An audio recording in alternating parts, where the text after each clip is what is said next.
नमस्कार साथियों। तो आज है 27 अगस्त 2025। बात करेंगे इस वीडियो में कुछ इंपॉर्टेंट शेयर्स एंड सेक्टर्स के बारे में। कल दोस्तों जैसे ही बाजार ओपन होगा सुबह के शार्प 9:15 पे आपकी कड़ी नजर होना चाहिए इन सब शेयर्स एंड सेक्टर्स के ऊपर। अब कुल मिला के बात ऐसा है कि लास्ट डे यानी 26 तारीख भी बाजार में गिरावट हुआ था और मोस्ट प्रोबेबली अगर सब कुछ ऐसा ही रहा कल भी गिरावट होने का चांस है शुरुआती दौर में। बिकॉज आज यानी 27 तारीख सुबह 9:31 में डोनाल्ड ट्रंप द्वारा जो 50% टैरिफ इंपोज किया गया था इस महीनों की शुरू में वो इफेक्ट में आ चुका है और जिसके कारण कुछ स्पेसिफिक सेक्टर में भारी भरकम क्रैश या गिरावट टाइप का हो सकता है। ओके, तो आइए एक एक करके कंपनी यानी शेयर्स का नाम, इसके अलावा भी बहुत सारे अपडेट्स हैं जो कि आपके साथ मैं शेयर करूंगा इसी वीडियो में। और कुल मिला के बात ऐसा है कि इन सब शेयर्स एंड सेक्टर्स को दोस्तों कल अपने रडार में ऐड करके जरूर रखना। आइए सबसे पहले हम बात करेंगे एक ऐसा सेक्टर जो कि भारी मात्रा पे एक्सपोर्ट करता है भारतीय कंपनीज, वह टेक्सटाइल सेक्टर या गारमेंट सेक्टर। अच्छा, इस सेक्टर की देखिए दो चार एग्जांपल मैं आपको देता हूं। जैसे कि ट्राइडेंट लिमिटेड की बात करें, अच्छी कंपनी है। लास्ट डे या लास्ट 5 ट्रेडिंग डेज में आप देख सकते हो शेयर लगभग 4% के ऊपर गिर गया है। एक महीने की बात करें लगभग 9-9.5% डाउन। 6 महीने की बात करें बीच में थोड़ा बहुत रिकवर कर भी गया था, फिर से जैसे ही देखिए ये टैरिफ की सिलसिला शुरू हुआ फिर से वापस नीचे आ चुका है। ठीक है, तो ट्राइडेंट हो गया। इसके अलावा इस सेक्टर की केआरपी मिल हो गया, लास्ट 5 दिन पे लगभग 3.5% गिरा है, आगे भी गिरावट होने का चांस है। बिकॉज आप समझ सकते हो सीधा सीधा बिजनेस में इम्पैक्ट पड़ेगा। मतलब कंपनी की जो सेल्स है, कंपनी की जो प्रॉफिट है, मार्जिन जो है वो काफी श्रिंक होने का चांस है, काफी ड्रॉप होने का चांस है। सीधा सीधा इसके साथ कनेक्शन है कोर। ठीक है। अच्छा, इसके अलावा देखिए वेलस्पन कॉर्पोरेशन लिमिटेड, ये भी टेक्सटाइल सेक्टर की कंपनी है। रिसेंटली शेयर में देखिए थोड़ा बहुत फ्लैट, थोड़ा बहुत कंसोलिडेशन मूवमेंट चल रहा था, फिर से लास्ट 3-4 ट्रेडिंग डेज में फिर से वापस नीचे आ चुका है। ठीक है, तो कुल मिला के सबसे पहला जो इंपॉर्टेंट सेक्टर है टेक्सटाइल सेक्टर। इसके अलावा और भी बहुत सारे शेयर है, इतना तो हम ऐड नहीं कर सकते, 2-3 आपको एग्जाम्पल देता हूँ। ठीक है। अच्छा, इसके बाद आ जाइए लेदर सेक्टर या फुटवेयर सेक्टर, जैसे कि रिलैक्सो फुटवेयर हो गया। ठीक है, इस लिस्ट में शामिल है। कंपनी खराब नहीं है बट लास्ट कुछ सालों से वैसे ही शेयर काफी ड्रॉप चल रहा है। मतलब आप देख सकते हो शेयर आखिरी बार जो पीक टच किया था 2021 में नवंबर पे, उसके बाद जैसे ही रशिया यूक्रेन की जंग शुरू हुआ शेयर में गिरावट होते होते बीच में थोड़ा बहुत एक स्टेबल पोजीशन पे अपने आप को मेंटेन कर रहा था और अभी तो देखिए काफ़ी नीचे आ चुका है और मोस्ट प्रॉब्ली इस पर भी इम्पैक्ट हो सकता है बिकॉज इंडियन कंपनी एक्सपोर्ट करता है बहुत ज़्यादा यूएस में। ठीक है, लेदर हो गया, बैग्स हो गया, लेदर मेड या फुटवेयर हो गया, इस टाइप की जो प्रोडक्ट है। सो बाटा इंडिया लिमिटेड हो गया, इस सेक्टर की बड़ी कंपनी है, इसको ऊपर भी नजर रखना, कल गिरावट होने का बहुत बड़ा चांस है। ये शेयर भी अगर आप देखेंगे लास्ट कुछ सालों से रिलैक्सो की तरह नीचे नीचे चल रहा है। वही सेम 2021 में नवंबर दिसंबर में ऑल टाइम हाई टच किया था, उसके बाद देखिए लगातार गिरावट होते होते आज लगभग लास्ट कुछ सालों की एकदम लोएस्ट पॉइंट पे आ चुका है। ओके, क्योंकि देखिए यहाँ पे सिंपल इम्पैक्ट होगा बिजनेस पे, बिजनेस कम होगा, सेल्स ड्रॉप होगा, रेवेन्यू ड्रॉप होगा, प्रॉफिट कम होगा। अच्छा, इसके अलावा एक और सेक्टर है दोस्तों, बहुत बढ़िया सेक्टर जो कि बीच में काफी अच्छा रिकवर कर गया था, वह है जेम एंड ज्वेलरी सेक्टर। और इस सेक्टर में आई थिंक कि बहुत सारे कंपनीज आपको दिख जाएगा, सब टॉप टॉप कंपनी, मतलब बड़े बड़े कंपनी, जैसे कि कल्याण ज्वेलर्स हो गया। कल्याण ज्वेलर्स की शेयर रिसेंटली देखिए एकदम से पीक में पहुंच गया था 600 के ऊपर, वापिस जो नीचे आ चुका है अगस्त के महीने पे। उसके पीछे रीजन बेसिकली वही है, एडिशनल 25% टैरिफ इंपोज करना। और जैसे ही देखिए ये इंपोज हो चुका है, मतलब लागू हो चुका है, इफेक्ट में आ चुका है आज से, तो कल कहीं ना कहीं एक इनिशियल लेवल पे झटका लग सकता है। अब यहाँ पे जो आपको मैं बात कह रहा हूँ ना, ये लॉन्ग टर्म के लिए नहीं, लॉन्ग टर्म में हो सकता है कुछ नहीं होगा।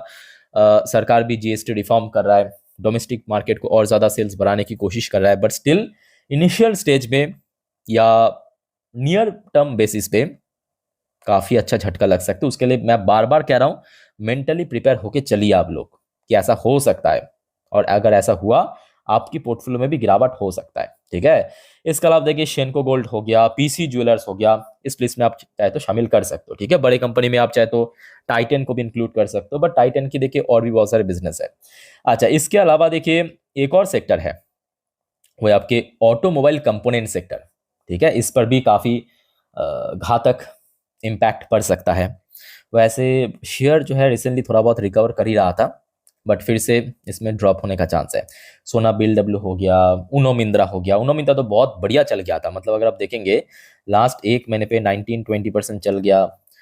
6 महीने पे भी 53% रिटर्न दिया था। तो कंपनी वाइज मैं कहूँगा अच्छी कंपनी है। अब क्योंकि बिजनेस सीधा सीधा हर्ट करेगा, मतलब कंपनी की जो सेल्स को हर्ट करेगा, वो कहीं ना कहीं झटका दे सकता है शेयर को, ठीक है। अच्छा, तो ये तो हो गया, चलो ठीक है। भारत की कंपनीज यूएस में एक्सपोर्ट करता है। अब क्योंकि 50% महंगा बिकेगा इन सब कंपनी की जो सामान है यूएस में, तो सेल्स ड्रॉप होने के कारण कहीं ना कहीं इंपैक्ट पड़ सकता है। अब कुछ ऐसे कंपनी भी है दोस्तों, बाजार में जब भी गिरावट होता है ना, आराम से ये गिर जाता है, जैसे कि कैपिटल मार्केट शेयर। क्योंकि आप समझ सकते हो, जब बाजार में गिरावट चल जाए, बाजार थोड़ा सा बियरिश सेंटिमेंट के साथ ट्रेड होता है, तो कहीं ना कहीं बाजार में जो रिटेल इन्वेस्टर्स की पार्टिसिपेंट हो गया, या जो इन सब कंपनी की जो बिजनेस पर भी कहीं ना कहीं इनडायरेक्टली, मैं कहूँगा डायरेक्टली तो नहीं बट इनडायरेक्टली इंपैक्ट पड़ता है, ठीक है। जैसे कि कैपिटल मार्केट शेयर में बीएससी लिमिटेड हो गया, लास्ट 5 दिन पे आप देख लीजिए बाजार की सेंटीमेंट किस तरफ है, और बीएससी की सेंटीमेंट आप देखिए 11% नीचे आ चुका है। इसके अलावा एंजल वन को आप देखिए, बीएससी का 11% नीचे आया, 11 11.5। एंजल वन की बात करें, लगभग 13 से 14% नीचे आ चुका है। मोतीलाल ओसवाल फाइनेंशियल, मैं कहूंगा इस मामले में थोड़ा सा बेटर है, बट गिरावट उस पर भी हुआ है। तो मेनली बात यह है कि कैपिटल मार्केट शेयर पर भी आगे गिरावट होने का चांस है, ठीक है। आइए दोस्तों, अब चलते हैं नेक्स्ट टॉपिक पे, बट उसके पहले आप सभी को मैं रिक्वेस्ट करूंगा, अगर आपको वीडियो भी तक अच्छा लगा, इन्फॉर्मेटिव लगा, प्लीज दोस्तों वीडियो को लाइक करना, और प्लीज चैनल को सब्सक्राइब करके जरूर रखना ऐसे इन्फॉर्मेटिव वीडियो हर रोज पाने के लिए।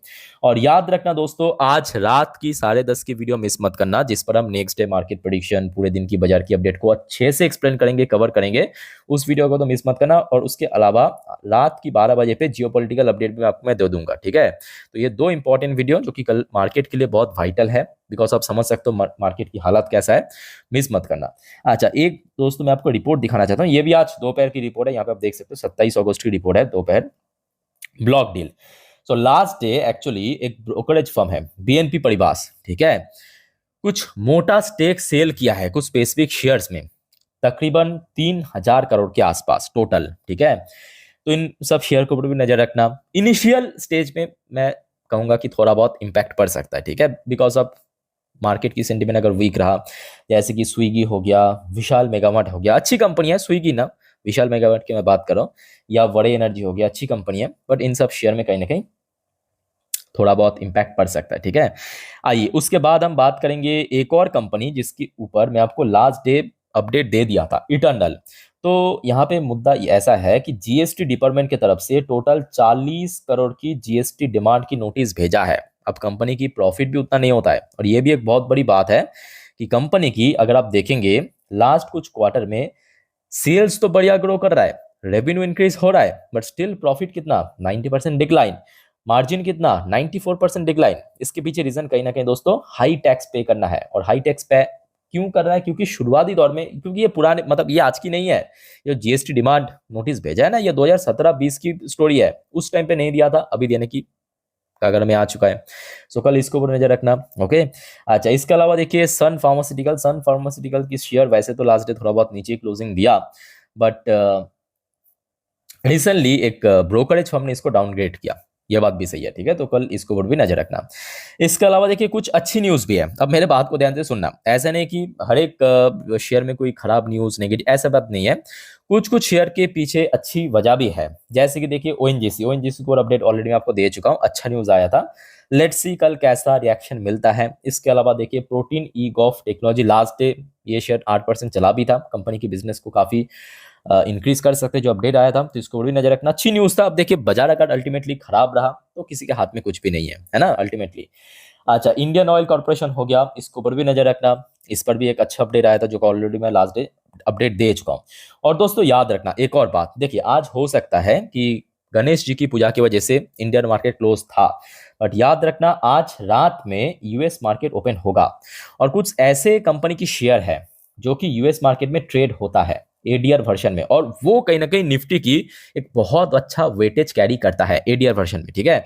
जैसे कि एचडीएफसी बैंक हो गया, ठीक, तो एचडीएफसी बैंक की एडीआर वर्जन हो गया, आईसीआईसी बैंक की एडीआर वर्जन हो गया, इन्फोसिस, विप्रो की एडीआर वर्जन, इन सब शेयर के ऊपर जानकारी मैं आपको आज रात की 10:30 वाली वीडियो में दे दूंगा, ताकि आपको थोड़ा बहुत एस्टिमेट मिल जाएगा। मेरे कहने की मतलब ये है, आज रात की 10:30 की वीडियो में इन सब जो शेयर की एडीआर वर्जन के थ्रू आपको ये मालूम पड़ जाएगा कि अल्टीमेटली कल मार्केट की रिएक्शन थोड़ा घातक हो सकता है या ज्यादा घातक हो सकता है। परिणाम। ठीक है, इतना आपको जानकारी मिल जाएगा। सो रात की 10:30 की वीडियो देखना मत भूलना। अच्छा आइए अब कुछ और इंपॉर्टेंट शेयर्स के ऊपर मैं आपको लेके चलता हूं। अभी मैं आपके सामने ओपन कर लिया निफ्टी 50 की टॉप 10 वेटेज की रिपोर्ट के ऊपर। अब मेरे बात को ध्यान से सुनना, अगर सिचुएशन ऐसा रहा, याद रखना एफआईएस द्वारा 90% से ज्यादा चांस है सेल ऑफ करने का, सेल करने का। और एफआईएस वहीं पे अपना होल्डिंग सेल करेगा जहां पे एफआईएस की होल्डिंग सबसे ज्यादा है। और अगर आप थोड़ा सा डिटेल में स्टडी करेंगे, एफआईएस की होल्डिंग अक्सर आपको निफ्टी 50 की top 10 weightage company and banks के अंदर सबसे ज्यादा देखने को मिलेगा। कौन कौन सी कंपनी आप थोड़ा सा देख लीजिए, जिनको मालूम है चलो बढ़िया, जिनको नहीं मालूम देख लीजिए। HDFC bank, ICIC bank, Reliance industry, Infosys limited, Bharti Airtel, LNT, ITC, TCS, SBI, Axis bank. तो ये 10 बैंकिंग कंपनी और मतलब ये 10 कंपनी की शेयर के ऊपर नजर रखना। और नॉर्मली अगर हम बात करें जो वेटेज के अनुसार, financial service sector, IT sector, oil gas and consumer fair sector भी कल के लिए काफी महत्वपूर्ण है। ठीक है, सो दोस्तों कुछ इंपॉर्टेंट शेयर्स एंड सेक्टर्स, इन सब के ऊपर कल नजर रखना। बाकी की अपडेट मैं आपको नेक्स्ट वीडियो में दूंगा। और याद रखना रात की 10:30 की वीडियो और 12 बजे की जियोपॉलिटिकल अपडेट मिस मत करना। सो वीडियो को वाइंड अप करता हूँ। वीडियो अच्छी लगे तो लाइक करना, चैनल को सब्सक्राइब करके जरूर रखना, एकदम फ्री ऑफ कॉस्ट है, कोई पैसा नहीं लगता। तो फिलहाल मिलते हैं नेक्स्ट वीडियो में। टेक केयर, बाय बाय, जय हिंद।